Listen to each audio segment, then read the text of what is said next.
Assalamu alaikum. Here is Mahnur Zubair for the subject of Greek literature. As you all know that we are discussing Oedipus as a tragic hero. So let's discuss the next part of this question. He is a king of excellence, command, and esteem. The priest glorifies the king as a man, surest in mortal ways and wisest in the ways of God. He is a man who has become the king as much through the intelligence as through his power. It is he who solved the Sphinx riddle and saved all citizens from the monster. He has always become the ultimate and almost the only rescue and hope at the time of misfortune. Oedipus जो है बहुत ही शानदार बादशाह है, बहुत इज़्ज़त और तहरीम वाला है और अपनी कमांड अपनी पावर जो है वो रखता है। यहाँ तक कि प्रीस्ट ने अपने इस किंग एडिपस की तारीफ़ करते हुए कहा था कि ये इतना सीधा और सादा है इन मॉर्टल वेज़, अपने इखलाकी लिहाज से इंसान को जितना अच्छा होना चाहिए ये उतना अच्छा है। And wisest in the ways of God. और प्रीस्ट ने मज़ीद तारीफ़ करते हुए कहा कि ये इतना अक्लमंद है, खुदाओं जैसा लगता है या खुदाओं जैसी सिफ्त रखता है अपने अंदर।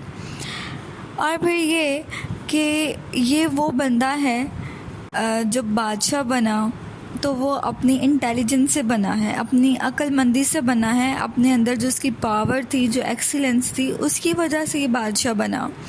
और एडिपस ही वो बंदा है जिसने वहाँ के लोगों को, उनके सिटीजन्स को स्फिंक्स जैसी बला से, उसकी रिडल से, उसकी पहेलियों से बचाया था और उस मॉन्स्टर को थीब्स से हमेशा के लिए ख़त्म कर दिया था। और हमेशा से ही जब भी कहीं पर कोई मुश्किल हुई है, थीब्स के लोगों को प्रॉब्लम आई है या कोई मसला खड़ा हुआ है, तो ये बादशाह यानी कि एडिपस जो है हमेशा बुराई में उसको ख़त्म करने के लिए और बुरे वक्त में उन लोगों की मदद करने के लिए हमेशा वहाँ पहुँचा है उन लोगों के लिए। Oedipus is also a morally good personality. To a great extent, it is so good of him to try to avoid the unbearable fate that he hears. We see that Oedipus is not only too confident in his own analysis and understanding of reality, he is also always afraid of doing wrong. Oedipus personality के लिहाज से तो अच्छा ही है, लेकिन वो morally बहुत अच्छा इंसान है, इखलाक के लिहाज से, अपने किरदार के लिहाज से वो एक अच्छा इंसान है। और जहाँ तक बात है कि जब ओरेकल से उसने सुना था कि ये वो लड़का है या एडिपस वो बंदा है जो अपने बाप को मार देगा और अपनी माँ से शादी कर लेगा, तो एडिपस इस गंदगी से दूर भागता है। वो नहीं चाहता कि वो इस फेट को, ओरेकल्स के इस बात को ख़ुद पूरा होता हुआ देखे या पूरा करे, तो लिहाजा वो इस चीज़ से दूर जा रहा होता है। तो ये भी कहीं ना कहीं वो अच्छा ही कर रहा होता है कि वो इस चीज़ से भागेगा। लेकिन क्या है कि फिर एडिपस जो है वो इंतहाई कॉन्फिडेंट है अपने एनालिसिस में। वो अपना जब मुशाहिदा करता है, अपने आप को एग्जामिन जब करने लगता है, तो वो काफ़ी गहराई में चला जाता है और काफ़ी सच जो है वो उखाड़ना शुरू कर देता है, खोदता चला जाता है उसके अंदर। और फिर क्या है कि रियलिटी को समझने के लिए सच के पीछे भागने लगता है, सच को जानने लगता है। और हमेशा ही एडिपस ऐसा बंदा था जिसने कभी भी ख़ुद को बुराई में मुलव्विस नहीं किया था। वो ख़ुद भी डरता था कि वो ऐसे कोई गंदा या बुरा काम ना करे। He is adamant in his quest for the truth and the welfare of the people. He surrenders to the power of fate at the end. He is respectful towards the oracles in the sense that he has been afraid of what they have told him, and he does respect Arises before he is insulted by the apparently unjust and false charges against him. और फिर ये कि Oedipus character के लिहाज से बहुत अच्छा, personality बहुत अच्छी है, मॉरली बहुत अच्छा, और ख़ास करके वो एक दर्द रखने वाला बादशाह है, एक दर्द दिल रखता है। वो हमेशा ही अपने लोगों की मदद करता है, उनकी भलाई का सोचता है और सच के पीछे भागता है, सच को जानने की कोशिश करता है। और फिर क्या है कि एंड पर वो अपने आप को तकदीर के हवाले कर ही देता है। ख़ास करके ओरेकल्स की बात की वो बहुत इज़्ज़त करता है और डरता भी है कि कहीं कुछ ऐसा हो ना जाए कि ओरेकल्स की बात सच हो जाए या कोई ऐसी कोई काम या गलती ना वो कर दे जिससे ओरेकल्स की बात सच हो जाए, तो वो उस चीज़ से भाग रहा होता है। और ख़ास करके जब वो टायरस वो जो ब्लाइंड प्रॉफिट आता है महल के अंदर, एडिपस जब उसे बुलाता है तो एडिपस उसकी भी बहुत इज़्ज़त करता है, ख़ास करके पहले जब वो उससे मिलता है। लेकिन बाद में क्या है कि जब उस पर एडिपस थोड़ा सा हैस्टी नेचर का है, तो जब उसको लगता है कि ये प्रोफेसी जो है वो गलत है या फिर मुझे सच नहीं बता रहा, तो तब उस पर वो थोड़ा सा गुस्सा हो जाता है और उसकी रिस्पेक्ट करता है। But as a tragic character, Oedipus has his typical tragic flaw or hamartia. Obviously, pride is his hamartia. He is too proud and arrogant and presumes too much about his own understanding and his powers to control his life. But he can't control reality, chances, fate and time. लेकिन अगर हम Oedipus को as a tragic hero देखें तो Oedipus के अंदर भी वही एक टिपिकल ट्रैजिक फ्लॉ है, एक हमाशा है, उसका एक एरर ऑफ जजमेंट है जो उसके करैक्टर की गलती है, उसकी पर्सनालिटी की गलती है, उसकी मॉरल डिस्पोजिशन है। और वो क्या है, उसका एक्सेसिव प्राइड होना। प्राइड जो है, गरूर होना, मगरूर होना जो है एडिपस का हमाशिया है, उसकी गलती है, उसका ट्रैजिक फ्लॉ है। क्यों? क्योंकि वो इतना ज़्यादा प्राउडी हो जाता है, इतना ज़्यादा गुस्से और तैश में आ जाता है और वो समझता है कि सिर्फ जो वो सोचता है, जो वो समझता है, जो वो करता है, जो वो जानता है, सिर्फ वही सही है और कोई सही नहीं है उसके सामने। और ख़ास करके वो अपने पावर्स को लेकर के बहुत प्राउड फील करता है कि वो अपनी ज़िंदगी को भी कंट्रोल कर सकता है। तो ये जो उसकी बहुत ज़्यादा प्राउडी थिंकिंग थी, जो वो प्रिज्यूम करता था अपने आप को लेकर के कि उसके अलावा कोई ऐसा नहीं है, वो स्विंग्स रिडल को अगर ख़त्म कर सकता है, मॉन्स्टर से जान छुड़वा सकता है, वो अपनी पावर कैसे इस्तेमाल कर सकता है। लेकिन क्या है कि वो कभी भी रियलिटी को कंट्रोल नहीं कर सकता, चांसेस को कंट्रोल नहीं कर सकता, फेट को कंट्रोल नहीं कर सकता, टाइम को कंट्रोल नहीं कर सकता। और ये किसी भी बंदे के इख्तियार में नहीं है। वो ये चीज़ भूल गया था एडिपस के, चाहे आपके पास जितनी मर्ज़ी पावर हो, चाहे आपके पास जितनी मर्ज़ी नॉलेज हो, अंडरस्टैंडिंग हो, आप चाहे जितना मर्ज़ी अपने आप को प्राउडी फील करवा ले, लेकिन कभी भी आप लाइफ को कंट्रोल नहीं कर सकते, आप उसकी रियलिटीज़ को कंट्रोल नहीं कर सकते। आप अपनी मर्ज़ी से अपने आप को, अपनी ज़िंदगी को, अपनी फेट को, अपनी रियलिटीज़ को चेंज नहीं कर सकते। तो ये चीज़ जो है वो भूल चुका था। He has a bad temper and wrong judgment. The error of a tragic character is basically the error of judgment. According to Aristotle, Oedipus wrongly judges his situation. It may be debatable as to whether the murder of a life-threatening stranger and the marriage of a consort are crimes, but due to his presumption about his abilities, he has disobeyed the gods and his destiny. In his confidence upon what he knows and can do, he escapes from the professed evil fate. He kills a man old enough to be his father and he marries the woman old enough to be his mother without any doubting his words. बहुत बुरे मिजाज का है, बहुत गुस्से में आ जाता है, बहुत हैस्टी नेचर का, जल्दबाज है, फौरी रिएक्शन करता है और ख़ास करके जजमेंट्स उसकी जो हैं वो रॉन्ग हैं। अपनी सिचुएशन को वो सही से समझ ही नहीं पाया, अपने आप को, अपने इर्द गिर्द की सिचुएशन को, उस सरकमस्टांसेस को वो जज ही नहीं कर पाया। जज करने में उसने जो गलती की वही उसका एरर ऑफ जजमेंट कहलाएगा, जो कि अरिस्टोटल के मुताबिक एक टिपिकल ट्रैजिक करैक्टर में होनी चाहिए, एरर ऑफ जजमेंट। तो एडिपस भी ये कर चुका है, नहीं पहचान पाया कि वो किस तरह से किन चीज़ों से गुजर कर आया। अगर वो थोड़ा बहुत इस पर सोच लेता तो शायद हालात कुछ और होते। ये भी तो कहा जा सकता है कि एक आदमी का मर्डर करना, किसी भी स्ट्रेंजर राह चलते हुए बंदे को मार देना क्या क्राइम नहीं है, क्या जुर्म नहीं है? एडिपस ने ये क्यों नहीं सोचा?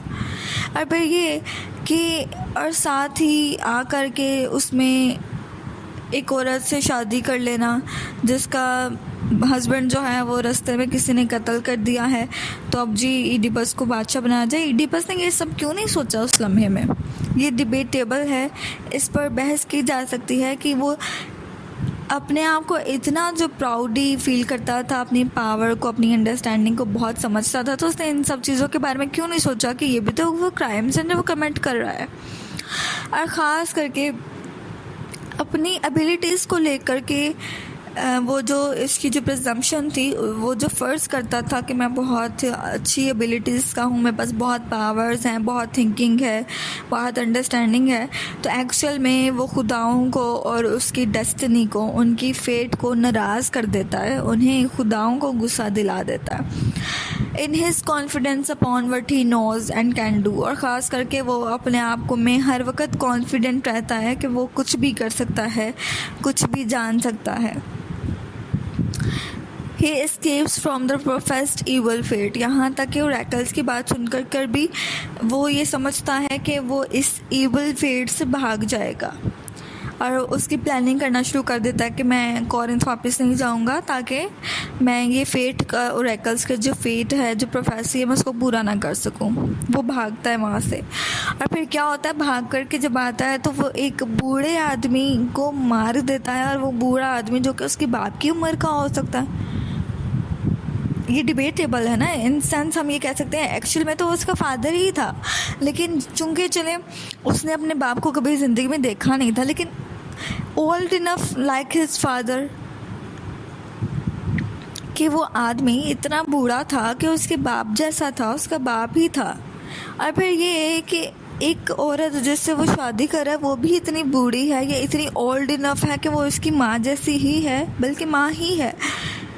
उसके जहन में ये सब चीज़ें क्यों नहीं आई? उसने ये सब चीज़ें क्यों नहीं सोची? Without even doubting his words, उसने अपनी अकल पर डाउट क्यों नहीं किया? उसने अपनी थिंकिंग पर, अपनी अंडरस्टैंडिंग पर, अपनी एबिलिटीज़ पर डाउट क्यों नहीं किया था तब? अगर वो डाउट कर लेता अपनी विट पर, अपनी अक्लमंदी पर, अपनी इंटेलिजेंस पर, तो शायद वो इस ईवल फेट से बच ही जाता। It seems that Oedipus could have avoided his ill destiny if he had taken certain precautions. If he could promise of never laying a hand on a man and marrying an aged woman, he would have done better. ये कहा जा सकता है कि Oedipus अपनी इस इल destiny, evil fate से छुटकारा हासिल कर सकता था, उसको अवॉइड कर सकता था। और वह कैसे? अगर वो अपने आप पर कुछ एहतियाती तदाबीर लागू कर लेता, कुछ प्रिकॉशंस को वो खुद फॉलो कर लेता, तो शायद वो इस इल डेस्टिनी से ख़ुद को बचा लेता। वो अपने आप से वादा कर लेता। देखें, ओरेकल्स की बात सुनने के बाद कि तुम अपने बाप को मारोगे और अपनी माँ से शादी करोगे, अगर वो इस पर सोचता समझता तो कभी भी रास्ते में या ख़ुद से वादा कर लेता तो कि कभी वो किसी बूढ़े आदमी को, जो कि उसकी बाप के उम्र का हो सकता है, उसको कत्ल नहीं करेगा। और ये वादा कर लेता खुद से कि चलो अब ओरेकल्स ने कह दिया कि ऐसा होगा तो मैं ऐसा नहीं करूँगा, मैं अपने आप से वादा कर लेता हूँ कि मैं ऐसी किसी भी औरत से शादी नहीं करूँगा जो कि इतनी ओल्ड इनफ होगी कि मेरी माँ जैसी होगी या मेरी माँ जितनी होगी। अगर वो ये प्रिकॉशंस ले लेता, खुद से ये प्रॉमिसेस कर लेता, खुद को संभाल लेता, तो बहुत कुछ बेहतर होता। From a human and the more prudent point of view, it can be concluded that Oedipus falls because he remains blind at many circumstances. बहुत सारी, एक इंसानी नज़र से देखा जाए, नज़रिए से देखा जाए, बहुत सारे दूसरे पॉइंट ऑफ व्यू से देखा जाए, तो हम ये कह सकते हैं एडिपस को इस तरह से कंक्लूडेड किया जा सकता है कि वो बहुत सारी सिचुएशंस में, बहुत सारे हालात में, बहुत सारे सर्कमस्टांसेस में ख़ुद को ब्लाइंड रखता है, अंधा रखता है, इग्नोर रखता है। बहुत सारी चीज़ें उसके सामने हो रही हैं, बल्कि वो खुद कर रहा है, लेकिन ख़ुद को उसने इतना ब्लाइंड रखा हुआ है कि वो सोच समझ ही नहीं पा रहा कि असल में जो कर रहा है वही गलत है। In any case, he is a tragic character because he is humanly frail, morally intermediate, and good but not unflawed by a tragic weakness, and therefore unidentifiable to us and our own inescapable human condition even today. और फिर इन सारे point of view से हम ये कह सकते हैं कि इडिपस एक ट्रैजिक करैक्टर है, एक ट्रैजिक हीरो है, क्योंकि वो एक इंसान है और इंसान बहुत कमज़ोर है। मॉरली इंटरमीडिएट, इडिपस अपनी हर लिहाज से अपनी अखलाकी इस्लाह करने में लगा रहता है, सच के पीछे भागने लगता है। अच्छा भी है वो एक इंसान, लेकिन अनफ्लॉड नहीं है। मतलब ऐसा बंदा जिसमें कोई गलती ही ना हो, कि इसमें कोई खामी ही ना हो, तो ऐसा कोई इंसान है ही नहीं है। कोई भी परफेक्ट इस दुनिया में नहीं है, सब में कोई ना कोई खामी, कोई ना कोई कमी रह ही गई है या रह जाती है, और वही जो है वो हमारी ट्रैजिक वीकनेस बन जाती है। तो इडिपस की भी वही ट्रैजिक वीकनेस बन जाती है। और फिर इडिपस का इस तरह का करैक्टर होना कि वो एक उसके अंदर हमाशा है, वो अपनी ही गलती की वजह से, अपने ही अंदर की खामी की वजह से अपना डाउनफॉल फेस करता है, तो वो बिल्कुल आज के हम जैसे इंसानों की सिचुएशन को बड़ी आसानी से बता रहा है। ठीक है, हम लोग ख़ुद भी ऐसे ही हैं, हमें भी बहुत सारी कमियां हैं, बहुत सारी खामियां हैं, हम कभी भी परफेक्ट नहीं हो पाते, हम भी ज़िंदगी को अपने लिहाज से कंट्रोल नहीं कर पाते, हम फेट को नहीं चेंज कर सकते, हम रियलिटीज़ से भाग नहीं सकते। हाँ, हम अपनी एबिलिटीज़ को चेंज कर सकते हैं, हम अपने माइंड को चेंज कर सकते हैं, हम अपने विट्स पे डाउट कर सकते हैं, हम थोड़ा सा सोच समझ कर कदम कदम रख सकते हैं, तो शायद हम थोड़ा बहुत अपनी ज़िंदगी को बेहतर बना सकें। लेकिन जहाँ बात है परफेक्शनिस्ट की, तो वो कोई भी इंसान नहीं है। Sophocles' tragic character Oedipus is a unique tragic character that is entangled in the moral paradox of human life and reality. His life embodies the paradox of the human situation in which such things as tragedies are not only inevitable but also inescapable. तो Sophocles का ये tragic hero, tragic character जो Oedipus है, बहुत एक unique tragic character है। क्योंकि ये बिल्कुल हम जैसे इंसानों की लाइफ और रियलिटी पर बेस करता है कि किस तरह से इंसान अपने आप के बारे में कुछ और प्लान करता है और असल में होता उल्टा ही है हमारे साथ। और ख़ास करके इडिपस की जो लाइफ है वो किस चीज़ को एम्बॉडी करती है, मतलब आइडियल बनाती है या एक नमूना है उस पैराडॉक्स सिचुएशन का जो कि इंसान के साथ हो जाती है। पैराडॉक्स कहते हैं उलट हो जाना, किसी चीज़ का ऑपोजिट हो जाना। तो इसी तरह की जो ट्रेजेडीज़ हैं या इस तरह की सिचुएशंस हैं जो हमारे सामने भी आती हैं, जिनसे भागना बहुत मुश्किल है, बल्कि कह लें कि इनएविटेबल है, नागुज़ीर हो जाता है, बट आल्सो इनएस्केपेबल, बल्कि नामुमकिन हो जाता है कि आप ऐसे सिचुएशन से भाग सकें। तो इडिपस जो है वो सेम यही चीज़ जो हमारी एक ह्यूमन लाइफ है, रियलिटीज़ हैं, उसको रिप्रेजेंट करता है। लिहाजा इसलिए इसको एक ट्रैजिक करैक्टर कहा जाता है और इसीलिए ही अरिस्टोटल ने इसे एक परफेक्ट ट्रैजिक हीरो कहा। Oedipus as a tragic character is heroic because of his struggle, pitiable because of his weakness. और Oedipus as a tragic character जो है वो बिल्कुल एक हीरो जैसा है, क्योंकि जो भी वो इस ओवरऑल सिचुएशन में शुरू से लेकर एंड तक कर स्ट्रगल अपनी जो दिखाता है वो बिल्कुल एक हीरोइक क्वालिटी लगती है। और पिटिएबल, उस पर तरस हमें क्यों आता है, हमें इतनी हमदर्दी क्यों महसूस होती है, बिकॉज ऑफ हिज वीकनेस। ज़िंदगी के आगे, फेट के आगे, रियलिटीज़ के आगे, ट्रुथ के आगे जो उसकी जो कमज़ोरी है उसे देख करके हमें बहुत तरस आता है उस पर। Before the forces of destiny, तकदीर के आगे जब वो बेबस हो जाता है, जब वो बहुत कमज़ोर हो जाता है, तो ये देखकर हम सबको बहुत पिटी एंड फियर जैसे जो इमोशंस हैं वो हमसे रिलीज़ होते हैं और हमें उस पर वाकई तरस आता है इडिपस पर। And his tragedy arouses fear in us because he is in the same predicament, difficult situation like us, though he was a great man otherwise। और उसकी ट्रेजेडी को देखकर और वो ख़ास करके वो सिचुएशन देखकर जब सच उसके सामने आता है और किस तरह से वो अपने ब्रॉचेस को निकाल कर अपनी आंखों में मार लेता है, ये करने की हिम्मत किसी में भी नहीं होती है। ये सिर्फ हम पढ़ रहे हैं तो हमें इतना डर और खौफ का एहसास हुआ है, तो वो बंदा हम उसकी स्ट्रगल की क्या बात करें, हम उसकी स्ट्रेंथ की क्या बात करें, उसके सोल की, इडिपस की, कि जिसने खुद अपनी आंखों को अपने ब्रॉचेस मारकर ज़ख्मी कर लिया, और इतना ज़ख्मी कर लिया कि उसकी आंखों से खून बहने लगा और वो मुकम्मल तौर पर ब्लाइंड हो गया था, अंधा हो गया था। तो उसकी ये ट्रैजिक सिचुएशन देखकर हमें बहुत खौफ भी आता है और ख़ास करके बहुत तरस भी आता है, क्योंकि वो हम जैसे ही इंसानों की एक सिचुएशन बता रहा होता है कि जब हम डिफ़िकल्ट सिचुएशन में होते हैं और जब हम तकदीर के आगे बेबस हो जाते हैं, हम रियलिटी के आगे बेबस हो जाते हैं, वीक हो जाते हैं, तो हम कैसा महसूस करते हैं। लेकिन खैर, ट्रेजेडी से हटकर अगर हम देखें तो एडिपस एक बहुत ही अच्छा इंसान था। The irony of his fate is that fate has done what it wanted to before he started actually believing in it. The tragedy of Oedipus is that of the realization of his failure, and the tragedy of Oedipus is the tragedy of the human situation. His story tells us that man must do his best, but even then he cannot overcome the inevitable. और irony किसे कहते हैं? The difference between appearance and reality. जो नज़र आ रहा है उससे हट कर जो चीज़ होती है वो रियलिटी जो नज़र आ रही होती है वो आयरनी कहलाती है। मतलब कि आयरनी ऑफ हिज फेट क्या है कि फेट ने अपना आप, तकदीर ने अपने जो प्लानिंग्स थी, अपना जो काम था वो तब से शुरू कर दिया हुआ था जब तक एडिपस उस चीज़ को समझ नहीं पाया था।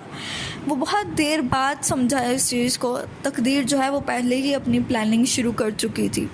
और ख़ास करके एडिपस की जो ट्रेजेडी है उसकी रियलाइजेशन ऑफ हिज फेलियर है, जब उसे एहसास होता है कि वो बुरी तरह से तकदीर के आगे हार चुका है, नाकाम हो चुका है। और फिर ये कि एडिपस की ट्रेजेडी हम इंसानों की सिचुएशन पर भी डिपेंड करती है, मबनी है। बिल्कुल ऐसे ही हम इंसानों को भी डिफ़िकल्ट सिचुएशंस आती हैं और हम भी बेबस हो जाते हैं।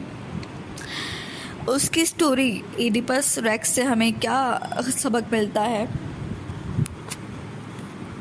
एडिपस रेक्स से हमें क्या सबक मिलता है कि इंसान को हमेशा अपना बेस्ट करना चाहिए, लेकिन फिर भी वो इस नागज़ीर सूरत हाल से, इस फेट से, इस रियलिटी से भाग नहीं सकता, ना उसको ओवरकम कर सकता है।